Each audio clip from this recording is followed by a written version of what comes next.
All right, everyone. Um, this is Humera Fasihuddin. I'm standing in for Tara Rahmani again. And today I'll be joined by uh, Priyanka Lalwani. And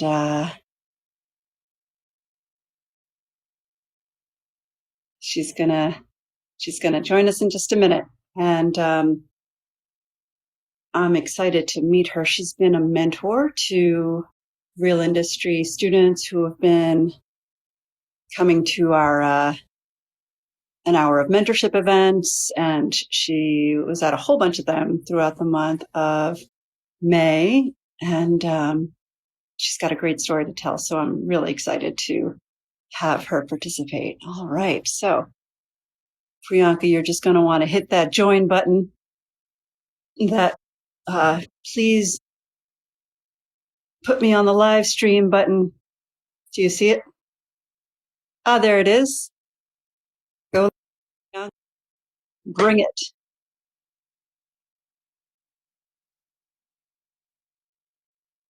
There she is. See me. Yay, we've got this finally.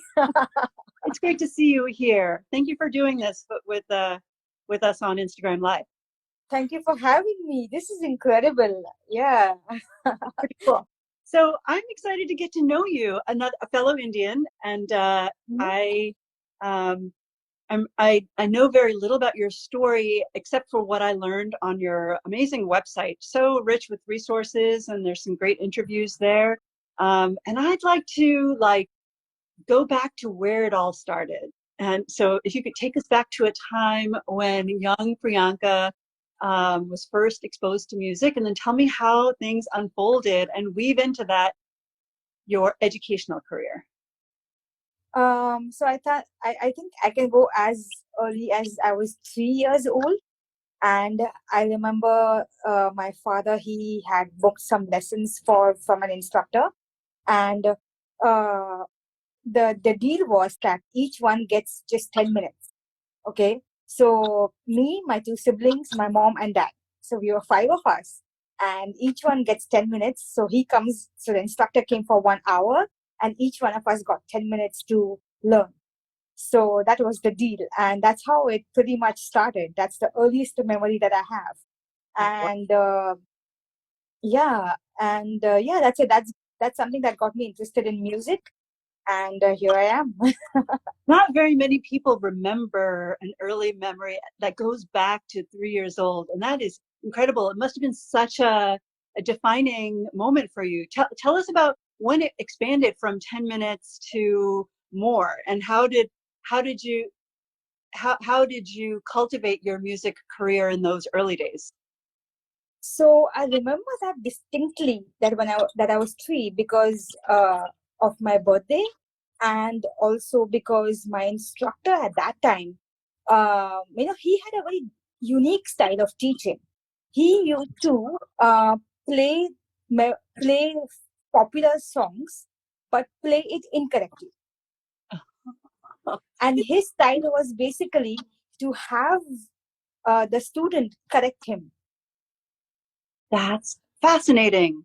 And I have not come across any instructor till now, like no matter what industry you're in, whether you're into business or marketing or music or whatever, whether you're in school, you're in college, post graduation, I have never come across any other instructor who has this kind of unique style of teaching.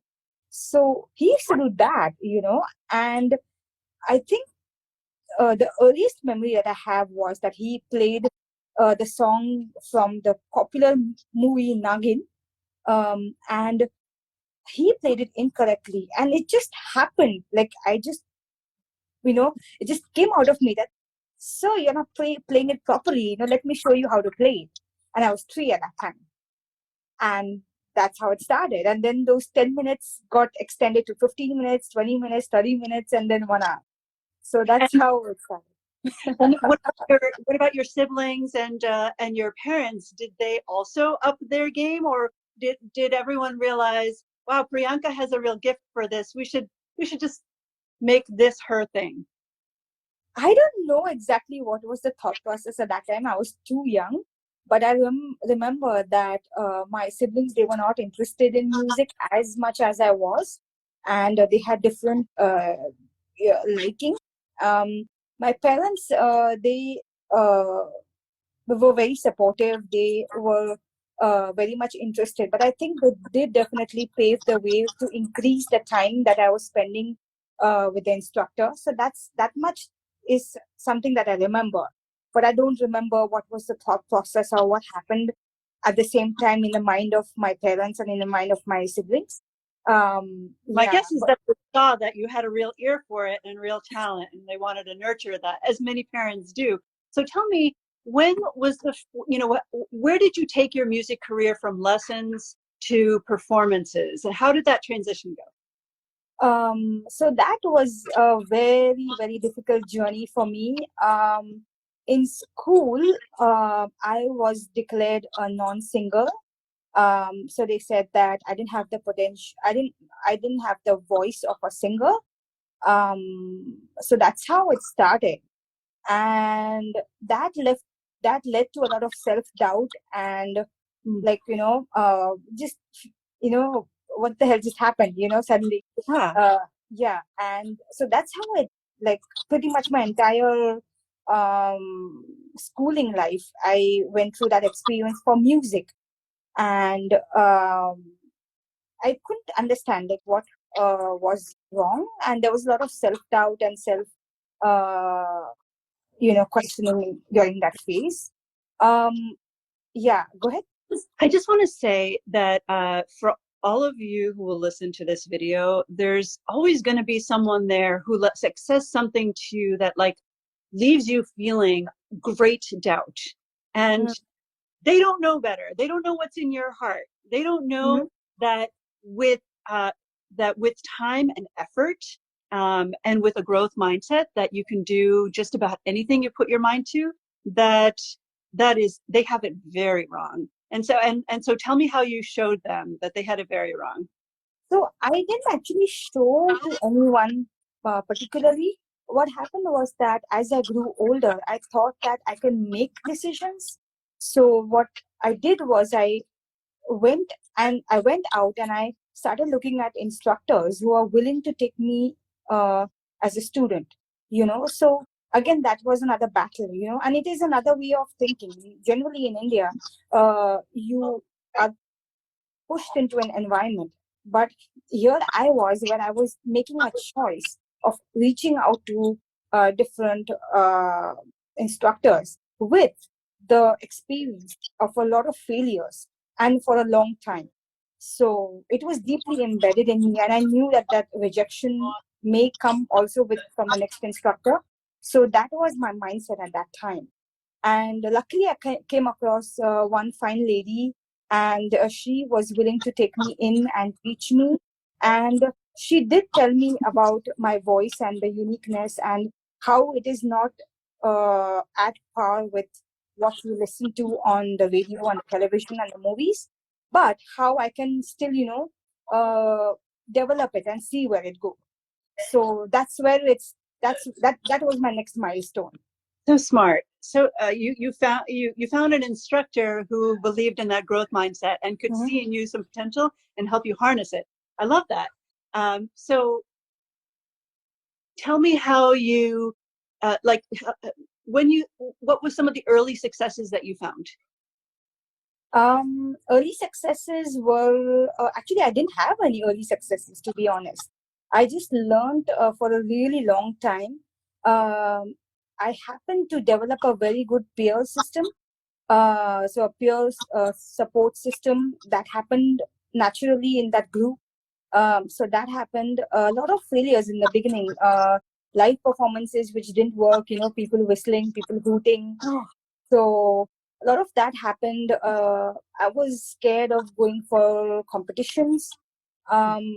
I couldn't articulate, like, I wanted to learn, I wanted to learn for the. I couldn't articulate why I wanted to learn music at that point. Yeah. So I was just learning and learning and learning, but I was afraid of going for competitions and again facing rejection because I'd faced it for such a long time. So then I just got into the mindset of continuously learning. And the success came to me after 35 years. So wow, talk about persistence. Yeah, from 3 to 35, I think I had tiny milestones. So I stuck to what I wanted to do and I did it. That's all that I did in the 35 years. So I wanted to learn music. I learned music. I approached an instructor when things were not working in my favor, and I continued learning that. And what I was doing was I was applying music to process my emotions. That is what I did in the 35 years. Like whatever experiences I was having in my school, in my college, in my post-graduation, when I got married, when I came to US, at every point in my life, I think I was applying the knowledge that I had in music to process what I was going through, and to just, release those emotions. So that's where I think I was for the last 10, 15 years. Yeah. That's an incredibly long pathway for you. So tell me, did you weave in your love of music into your college studies, like what you actually chose for a major and the early jobs that you had? No, actually, I didn't. So I did my schooling in '98, which was a basic. There was no choice of subject in that. Then when I was in my college, I chose commerce. When I was in my MBA, I chose marketing. So there was no connection to music at all. And I think what I remember is that it was still considered to be a career choice in which you cannot excel. So I think that was the mindset that was around me or inside me, or even, like maybe I was conditioned to that as I grew up, and that conditioning continued to happen with every conversation that I have with people around me. So that's where it was. Yeah. And that was in India at that time. That was in India. So then tell me when that mindset shifted for you. What happened that made you realize, maybe there's some opportunity here? So I think I knew I had an opportunity, but I didn't have any role models till I came to US. And I didn't have the perspective where I looked at it from the positive angle of, hey, this is possible. So I didn't have those two things before when I was in India, and I think it's because of the environment that you're in. It's because of the way you're taught, you're brought up, the schooling, and the thought process during that time. But when I came to the US, what happened is that I came in the recession, and I was continuously in this circle of thought where uh, uh, people wanted me to, people, whenever I asked for career advice, people said that, you should go for a job like in marketing if you're, specialized in that. But there was nothing related to music at that time, So, and then because of the recession, I lost a lot of my job opportunities. So that's why I think that struggle continued till 35. I think it would have ended a little earlier if I hadn't come here during the recession. But because of that, it sort of spiraled for another 10 years. Wow. Yeah. So then what happened at 35? So after a while, I realized that I am sort of unemployable in a typical 9-to-5 job. So then I started my own business, and that's how it got started. Yeah. Oh, so putting having a business presence gave you yourself your own credibility in a sense. In terms of your singing abilities and your mentoring abilities. Tell us more about that business. Yeah. So sometimes I think our skills are very unique, and they can't be positioned in different companies. So that's where I think you've got to do something that I did, which is basically position yourself in a different way. And luckily, I had the knowledge and the application skills of being a marketer, so I could do that. So that's how I did it. I mean, I created a business, I created some products, and I started doing that, and I started, giving lessons and career counseling and coaching, and that's how it started. That's how it pretty much started. Yeah. So this is something that a lot of music and art majors, film majors, they really need to hear this, because in the early days, unless you're discovered for having some incredible talent, you're really out on your own. Market, whether you're a marketer or a marketeer, however you say it, you have to represent, and you may put things out there in the world and not really see anyone listening or validating. In those early days, it requires a lot of grit and persistence. Can you tell me about that process, those early days when you were like, I'm going to market myself? Is anyone listening? How did you get the word out there? So I think there are two parts to it. One is your emotional self, and the second is your business self, or your professional self. So no matter whoever you are, whether you're a solopreneur or an artist or a business professional, those who are working by themselves, it's very hard to put yourself out there and to face rejection, and then to start building credibility and so on. So I think at that point, it's really important to archive your life. What do you mean by that? When I say archive your life, I mean that you have to take a look at each and every small milestone that you have achieved till now, and appreciate that yourself. So there are two types of appreciation. One is an appreciation by yourself, and the second is an appreciation that you garner from people around you. And I think for both of them, you have to start archiving your life. You have to start putting together all your milestones and all your achievements, so that you understand your journey till now. Right.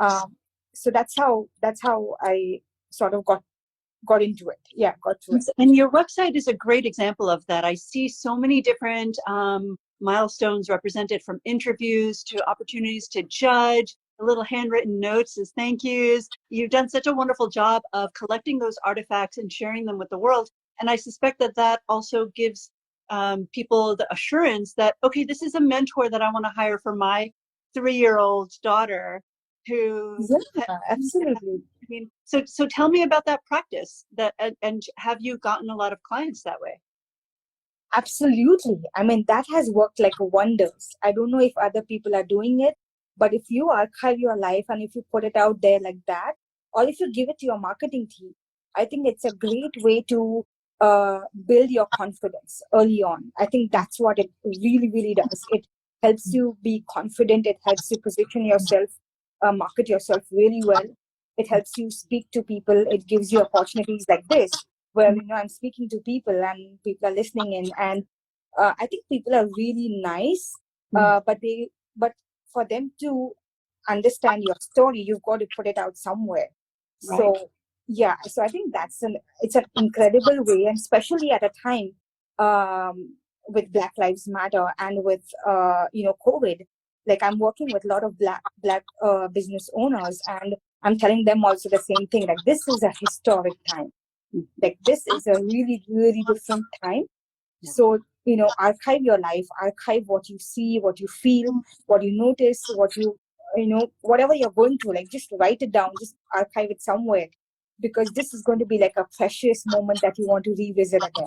And such an inspiration for those who are making art of any kind, to archive that and have that translate into works of music and art and film. Such great words of wisdom. When you were first starting with your business, how did you figure out what was the right product offering, from hour-long lessons or a classroom of multiple students? I'll come to your home. Or we'll do a session on Zoom. How did you figure out which ones you'd offer, and think about all those artists out there who are going to graduate, may not get a job doing the art that they love, but they're thinking this thing right now. If I put up a website, how do I know what to offer and how to test that market? I did things really, really simple. Like, I really didn't do any complicated stuff. I didn't have any budget, anything to do, anything of that sort also. So, you got to remember that also. Like in 2008, it was already a time of recession. I didn't have a budget. I was new here. So I did really simple things like, put up flyers, talk to people, tell them I'm here, be active in my community. I am an outgoing person, so that definitely helps. I was going out in events, I was networking with people. So I did really, really basic things. But I think what you can do is you can research what your competitors are doing, or you can research what people in your own industry are doing and, pick up tips from there. So I learned that a lot of people were putting up flyers and, especially in your community grocery stores and those kind of places. So that's pretty much where I started. That's pretty awesome. And so, second to last question, tell me how your practice and your offering has had to evolve in light of social distancing. I think in light of social distancing, an incredible thing has happened. Previously, there was a lot of resistance to learning online, and especially something which is like music lessons or, things that have been taught in person. There has been a huge resistance that I've faced previously because the decision maker is basically the parent, right? So there used to be a lot of resistance before, but now all that has been shattered. Like, people are more than welcome to learn online and to, be okay with that and to, navigate that process. So that's been really, really amazing. Yeah. So, yeah. That sounds to me like that would make you far more efficient to get many more lessons in a day, as well as open up your markets. Like, absolutely, you train people from the West Coast, the East Coast, even internationally. Absolutely. It's an incredible situation that we are in, which can help solopreneurs like me to globalize myself and, work with people in different parts of the world. So I think that's an incredible, thing that happened because of this, where we are right now. So yeah, and I think it's going to be it's going to be interesting. It's going to be really interesting to see how it goes.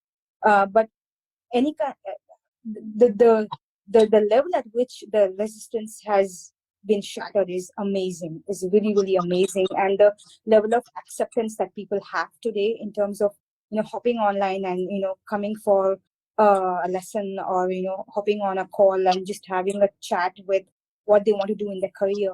It's an incredible thing that you can, you can gain from. Yeah. I'm really happy for you. That sounds like a lot of opportunities ahead for you. So for the last question, I'm going to let you choose your own adventure. Okay. You have a choice between answering the following. A, what would you tell young Priyanka who had a lot of self-doubt about the journey ahead? Or B, what would you tell those students who are going to watch this video and they're graduating into the great abyss and they're worried about their future in light of such social unrest? So choose your own adventure.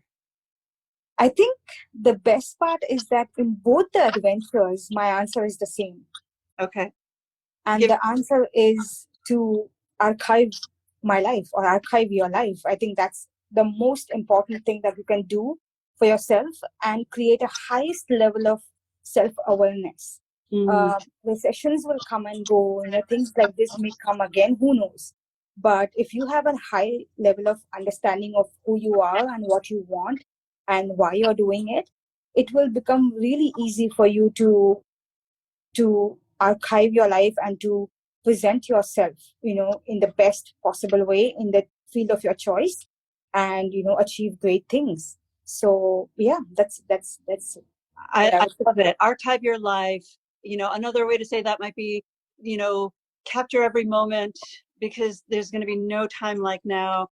Journal, just, document everything.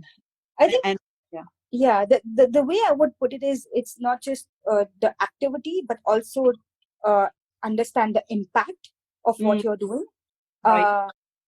Like, so when you archive your life, you can see the impact that it's going to create in other people's lives. And that's, so when you know the why behind doing it, like why are you trying to do it and how it impacts other people, that's when you'll try to understand that's when you can, ask yourself, this was good, now do I want to do it again? Right. So it's more about reflection and like Absolutely. glean from it your lessons learned, and sort of like be present in the moment. That's also important, definitely. Yeah, don't think too much, don't plan too much, enjoy Right. the present also, definitely. Yeah. Priyanka, it's been such a wonderful time getting to know you. Thank you so much for being on the call with us today. You're welcome. Thank you for having me. Talk to you again soon. Take care. Talk to you Bye-bye. soon. Bye.